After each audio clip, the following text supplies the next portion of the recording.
Penyelidikan kepolisian daerah Metro Jaya terhadap sindikat klinik aborsi ilegal di kawasan Cikini pada Februari 2016 patut diapresiasi. Dari penggerebekan polisi kedua lokasi di Jalan Cimandiri dan Jalan Cisadane, petugas berhasil mengamankan 9 tersangka yang terdiri dari asisten dokter, dokter gadungan, pengelola, dan calo aborsi. Hal ini kembali mengingatkan kita kepada sosok dokter maut pemilik klinik aborsi Kermit Gosnell. Di balik kecerdasan dan sikap mulianya, Gosnell ternyata telah melakukan 21 aborsi ilegal. Tak hanya itu, ia juga terkenal sadis dengan membunuh janin korban aborsi yang masih hidup.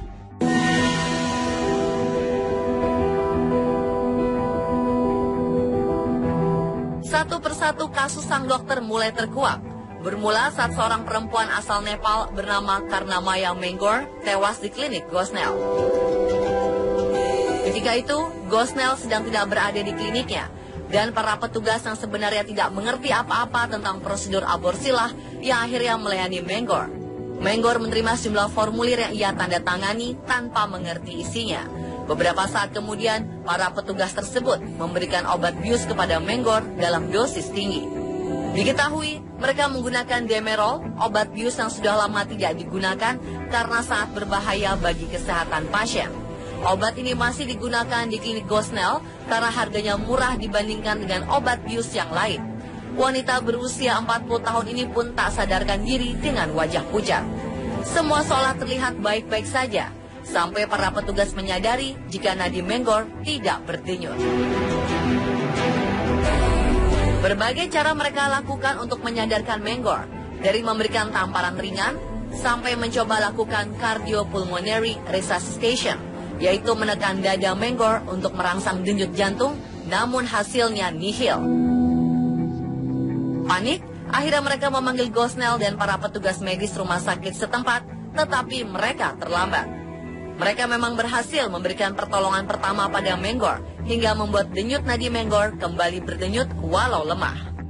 Kondisi ruangan klinik Gosnell yang berantakan membuat para petugas kesulitan untuk bergerak, dan hal ini menyita waktu. Setibanya di rumah sakit, dokter berusaha menstabilkan detak jantung Menggor. Tetapi Gosnell dan timnya merahasiakan bahwa mereka telah memberikan dosis tinggi pada bius yang disuntikan ke tubuh Menggor. Kondisi Menggor pun terus menurun, dan tak berselang lama perempuan ini dinyatakan meninggal oleh dokter.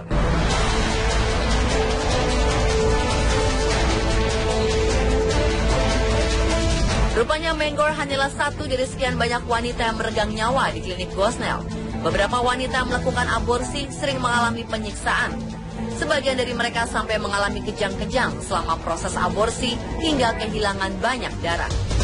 Kondisi tak terurus juga terlihat saat tim FBI dan Departemen Kesehatan Pennsylvania melakukan investigasi ke klinik aborsi Gosnell Februari 2010 lalu.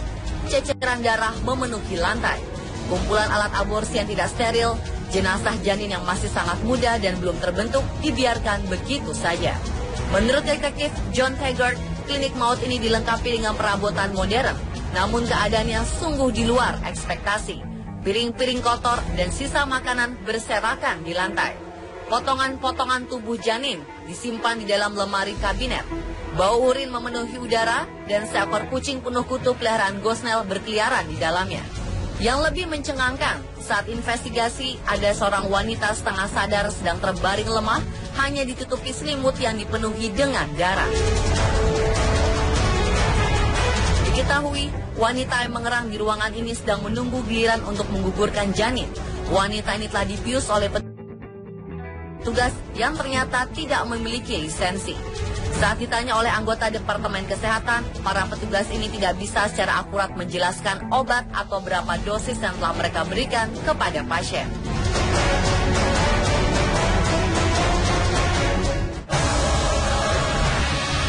Saat digeledah, obat-obat dalam persediaan yang melewati tanggal kadaluarsa. Peralatan aborsi pun berkarat dan sudah tak layak pakai.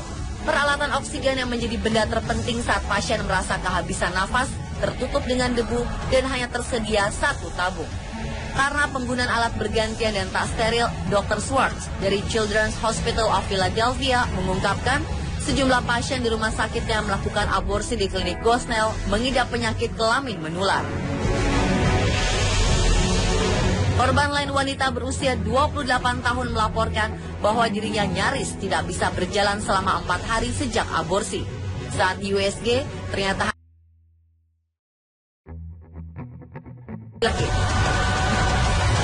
diketahui praktek aborsi yang dilakukan Gosnell dan timnya ada yang tanpa persetujuan pasien. Gadis berusia 15 tahun yang tidak disebutkan namanya menjelaskan ia pernah datang ke klinik Gosnell untuk menggugurkan janin. Namun sebelum hal itu dilakukan, ia berubah pikiran.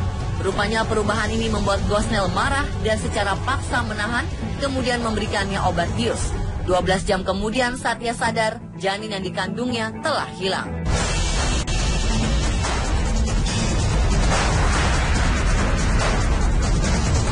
Setelah kasus Menggor, klinik yang bertahan hingga 3 dekade tanpa tersentuh hukum ini menjadi perhatian publik. Gosnell ditangkap pada 19 Januari 2011, 5 hari setelah laporan juri. Gosnell didakwa dengan 8 kasus pembunuhan. Jaksa menuduh Gosnell membunuh 7 bayi yang lahir dalam keadaan hidup. Gosnell juga menjadi orang yang harus bertanggung jawab atas kematian karena Maya Menggor pada 2009. Istri Gosnell, Pearl, dan 7 petugas yang juga menjadi tersangka ditangkap dengan kasus yang sama. Mereka juga terkait dengan kasus resep obat bius ilegal.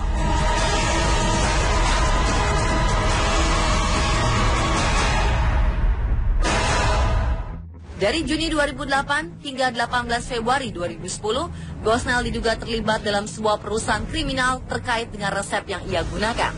Pada 12 Maret 2010, 4 hari setelah investigasi lanjutan, petugas menutup klinik Gosnell. Berkas-berkas kejahatan kemudian dilimpahkan ke pengadilan. Di pengadilan, Gosnell dinyatakan bersalah atas pembunuhan tingkat pertama dengan 3 kematian bayi yang lahir saat proses aborsi. Dari sebelumnya 7 tuduhan. Hakim memutuskan Gosnell 3 kali hukuman penjara seumur hidup. Dan atas kasus Menggor serta 21 operasi aborsi ilegal, Gosnell dijatuhi hukuman tambahan 2,5 hingga 5 tahun kurungan penjara.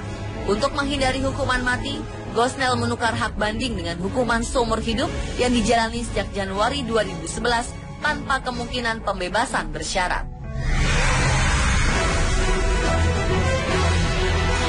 Dan pemirsa, itulah kisah tentang House of Horror, klinik aborsi Dr. Kermit Gosnell versi on the spot.